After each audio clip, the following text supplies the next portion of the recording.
Mimo 15 stopni meczów tylko przegrali jeden, ale tutaj chyba wszystkie będzie ciężko zrobić.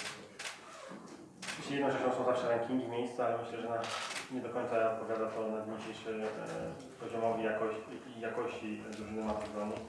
Myślę, że również jeżeli patrzymy na to, jak ta reprezentacja grała w poprzednich eliminacjach do Mistrzostw Świata, mając w swojej grupie zaczerpniętych Włochów i Hiszpanów, u siebie praktycznie w policzonym czasie gry odniosła porażkę, we Włoszech remisowała z Hiszpanami, doznała porażki, to była w tam wiele inaczej, bodajże 11 czy 12 punktów. Ja myślę, że na dzień dzisiejszy to jest drużyna, taka mieszanka doświadczonych i młodych zawodników.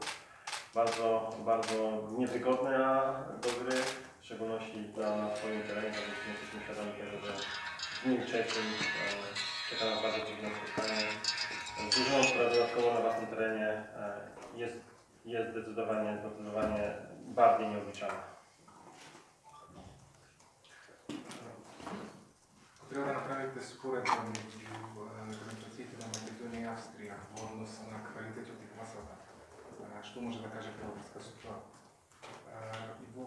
Treće v odnosu na rang isto na ta reprezentacija. Odgovorite. Jedno je specijalno rangiranje, a drugo je realni kvalitet. Ako se vzememo predvid v predhodnih kvalifikacij, ko bili protivnici na Makedonija, drugo to Italija i Španija, postignuvajući na 11-12 poeni. Isto tako, makedonska reprezentacija je mješavina na iskustvu mladih igrači. Svakako imаме силен противник утре. Dzień dobry, Dominika. Cztery pytania o kalendarzu do Kamilu. Chciałbym zadać, jak Ty się czujesz, jak Twój stan zdrowia, bo przez pierwsze dni zgrupowania nie ćwiczyłeś się z kadrą, dopiero zacząłeś ćwiczyć się w tym obecnym tygodniu, w którym się znajdujemy. I czy jesteś gotowy, żeby zrobić jutro? Tak, na pewno z moim zdrowiem, z moim achillesem lewy przez ostatnie 2-3 tygodnie miałem jakieś lekkie problemy już na koniec sezonu w klubie, ale no, przez te pierwsze 2 dni nie byłem gdzieś tam w stanie trenować, ponieważ gdzieś tam postawiliśmy na to, żeby to do końca leczyć. Robiłem zabiegi, także można powiedzieć już później od poniedziałku weszłem praktycznie w 100% w trening i czułem się dobrze, także jestem do dyspozycji na pewno trenera. Прашање ще го правим пик, како се чувствуваш со здравјето, дали си подготвен за напредок?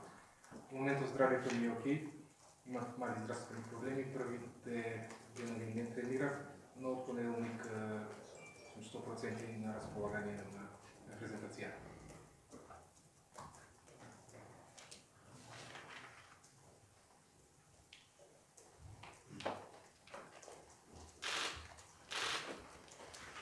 To może tak, że pana Kamila Zinka mam pytanie.